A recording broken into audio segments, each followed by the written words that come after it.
In this video today, we're going to cover creating surface views on complex geometry in the Tekla Structures model. This makes it much easier for you to model in cuts, bolts, and parts on skewed and sloped surfaces in the model.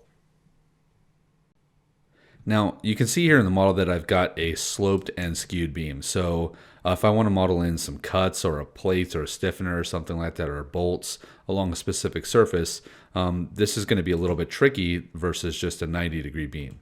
So what a lot of average Tekla Structures users do is they like to work in 2D views in order to do manual modeling. Now, if I right-click on this and say Create View, Default Views of Part, it's going to give me 4 views in different perspectives of the part. We're going to get like a front view or elevation view, we'll get a top flange view, etc. Now notice here in the top flange view that it's actually not, it's in plane and it's not truly just to the top surface of that plate, and it's actually going to be at the dead center of the beam. So let me actually show you an example of that. If I came in here and I started modeling in some steel, and I just did a plate here from this point to this point to this point to this point, middle mouse button. Let's go take a look over in the 3D view and see where that plate actually went. Okay, so first of all, notice that it is in true plan view. It's not actually aligned in the plane of the top flange, which is what I really would have wanted there. And it's at the half depth of the beam. So this is not exactly what we want. So I'm going to close down these views, and the other way that Tekla Structures users will do this out of the box here is they'll come in and they'll use on the View tab here, there is this workplane. And there's a workplane tool command, or if you just click on the icon, it activates the same command. And as you hover over different like areas or surfaces, it's going to come in here and actually show you like the plane that you're kind of hovering over to try to align to. And sometimes you don't get this exactly the way you want, but you can change this. So once you click, it changes it. You can interrupt the command. And then if you go over here to New View, you can say New View on Workplane. And so when I do this, it will create a view on that workplane, which is great. But if I was in a production model, it's going to use the view properties of whatever's last applied.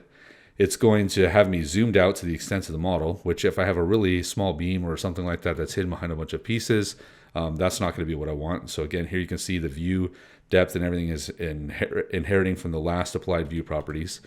And so you would have had to actually have the part selected, so that way you can come in here and you can say zoom selected or fit the work area. So there's just a lot of manual commands here. So now I'm going to show you a macro that's been in the installation of Tekla Structures for a long time that will help simplify this process if you like modeling or manually modeling in 2D views of complex parts. All right, so now I have reset the work plane, and I'm going to go over here to Applications Components and do a search for Create, and I'll start typing in Surface, and it's going to give me 2 commands. Now, I prefer the command for Create Surface View with Edge, because then I can kind of control sort of the direction that the view is created and the coordinate system, but I'm going to show you both here. So if I just double click on this, it'll activate the macro. You do need to be in solid mode so that we can see the surface is being highlighted, but let's say I go to this web.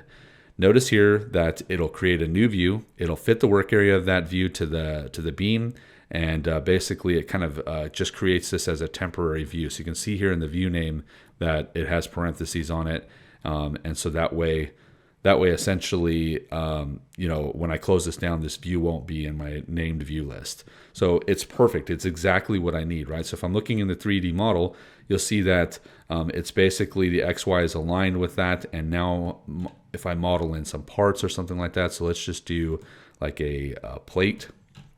So if I actually just came in here on the inside of this and then just said, let's go over 3 inches, we'll go down 4 inches, go perpendicular back, middle mouse button, and boom, we have a plate there that is exactly lined on the surface of that.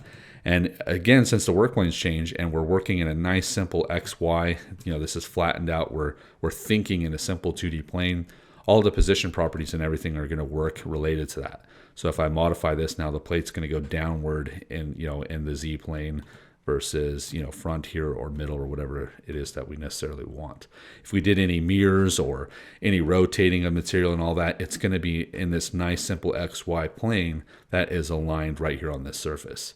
All right, so next I'm going to show you the other command, which is essentially doing the Create Surface View with Edge. Okay, so the next command is create surface view with edge. So I'm going to go ahead and click on the top flange here. And then next it's going to prompt me to pick a line which will define the positive x-axis. So the head of the arrow is going to be like the positive x end. So I'm going to just click on this line here. It creates a new view, changes the work plane, fits the work area, does all that work for me. Very similar to the other one, but now I have specifically controlled where the origin point is going to be and then the direction of the positive x-axis on that plane. So now what I can do is if I come over here to like steel and I start modeling in some cuts or doing some work, basically what I can do is, let's say I just model in a plate again, and I can come in from this corner point here. So I can say control left click and I can just type in R for relative. Let's go over 12 inches and the X, -3 and the Y. And then basically that's the first point of my cut. I can come up here and then I can just say, kind of in this direction relative. Let's go again, maybe 6 inches here in the X, 0, Y. And then we can just go in this direction, say relative, 0x, -4, Y. And then I can just middle mouse button and there we go. Now there's my plate.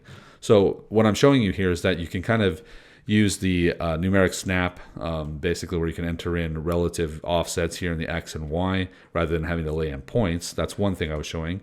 But the other thing here is that all the XY coordinates and the picking points and the data points that I'm entering, they're all in this surface of this beam because I've changed the work plane here to this top flange and I've controlled the direction that the work plane is at. So this just shows you some handy things that you can do if you have complex modeling. You need to get to a specific surface and make it easier to sort of understand and model by putting it in a 2D plane exactly where you want to model at by using these create surface view commands. If you found this content useful, please subscribe to our channel and press the alerts button to be notified when we upload new content.